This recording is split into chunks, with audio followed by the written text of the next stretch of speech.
At just 24 years old, I worked my ass off and generated my first $1 million. And let me tell you something and clear the air. I was not born into money. So once I actually had some money in my bank account, I had to learn these 6 essential money tips that I truly believe, if you follow, can help you start to have the financial success that you're looking for. Now, do not get me wrong, I am no financial advisor, but I am a serial entrepreneur who's been able to invest and create an 8-figure financial portfolio, been able to run a multi-million-dollar business and live life how I want, because I learned and followed the same things that I'm about to tell you. And the first way I did this was by understanding my debt to income ratio. Breaking down what you're bringing in versus what you're spending isn't the most fun thing to do, because if you're not aware of your spending habits, you'll quickly find out that you're probably spending more than you're actually making. It's just way too easy to fall into this trap.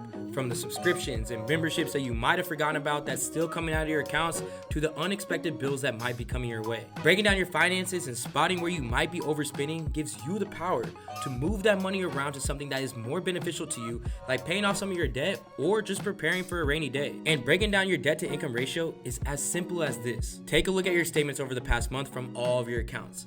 If it's a bank statement, it's always going to tell you what you deposit that month versus what you spent. And if it's a credit card statement, it's always going to tell you what you spent during that time period. Then, if you're adding up the amount spent across your accounts and it totals out to more than what you're depositing into your bank account, it is time to make some changes that allow you to use the money that you're bringing in to actually help your financial stability. Easier said than done, but in order for you to do that, I suggest that you do the following. Cancel any memberships or any subscriptions that you rarely or never use. The cost of these add up quickly, and it can save you hundreds to thousands of dollars a year. Secondly, allocate the money that you're saving by doing cutbacks towards saving and paying off your debt. Remember that all debt is not good debt, and having too much debt can really affect your long-term goals. And third and lastly, look at what lifestyle changes you can make in order to help live life below your means while you're working on paying off your debt. Now, although doing these things are not going to make you rich, they are going to provide you with the initial stability to take action with the next few things that I'm going to be talking about that will really help you build that wealth. And one of the next things is making sure that you're saving. And saving money is one of the first things that you can learn how to do in order to provide yourself with some sort of financial security. It does not matter how much you're making from your job. You have to be willing to spend some money on yourself too, not just other things and other people. If you're willing to even just save 10% of the money that you're making, you'll be setting yourself up a safety net that can take a lot of the burden and stress off if unexpected bills or trouble come your way. Having a safety net and not always being in survival mode not only saves you from putting yourself in the endless cycle of more debt, but it also allows you to focus on the bigger picture of what your financial goals are and the different ways that you're able to achieve them. Doing all of this so we're not just saving to save. Because if you're actually taking the steps to do it, you should be getting something out of it. And a great way to do that is by looking into what is known as a high yield saving account, which allows you to earn more interest on the money that you're putting aside than any regular saving account would allow. Also, high yield saving accounts typically limit the number of withdrawals that you're able to make a year, which ultimately just holds you way more accountable to keeping the money in your savings account, not just transferring over every time that you just want to buy something. A savings account is going to be that lifeline that saves you sometimes.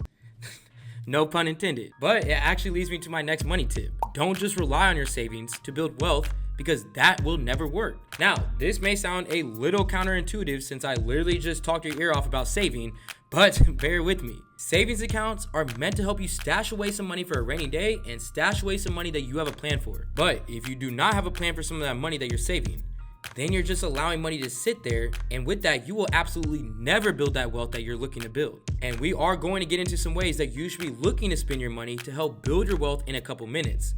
But before I do that, I want to first address something that is well known as the scarcity mindset. When you are solely relying on a savings account to help build your financial success, you are fueling the fire to the scarcity mindset. The scarcity mindset is basically having the perspective that there's limited availability of resources, opportunities, or money. If you have a scarcity mindset, you'll find yourself constantly focusing on what you lack rather than what you have, which can lead to feelings of anxiety, fear, and a constant need to acquire more. This mindset is so easy to get while only surviving off of a savings account, especially one that you work so hard to build. You might find yourself having that feeling that you don't know when you'll be able to save that same amount of money again.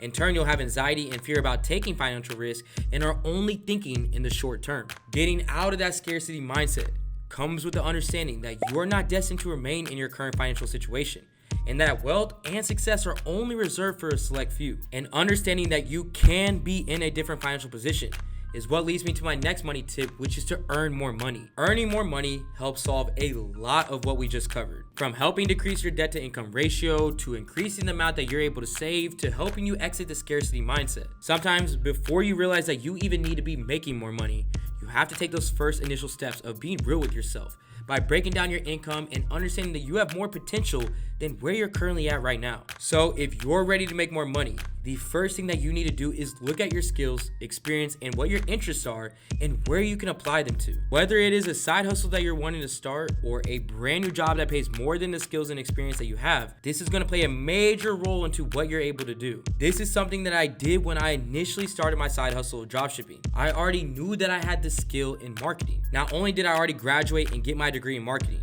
but I had already found out what it meant to make money by using marketing and social media. Back in college, I started one of my first business ventures called Sneaker Labs, where I would buy and resell shoes. I created a business Instagram page and I would get the most popular shoe drops at retail prices and in turn sell them for profit. I already knew that I had a skill in marketing those type of products and that there was a demand for it, which meant that my possibility to make more money with this business venture was possible. Now, the same applies to job opportunities and how you're able to get them today, because AI has made it easier than ever to make sure that you're getting the interviews that you want. Look, when it comes down to it, a ton of job postings just put your resume through a scanning system and determine whether you're a good fit or not. This means that you need to have important keywords in your resume that help increase the chances of getting an interview by showing that you have the skills to fulfill the demand that the company has. All you have to do is just first search whatever job you're looking for. Then once you find one that you're interested into, you'll just come over here and copy this entire job description. Then you just simply come over here to ChatGPT. You should go ahead and paste that entire job description,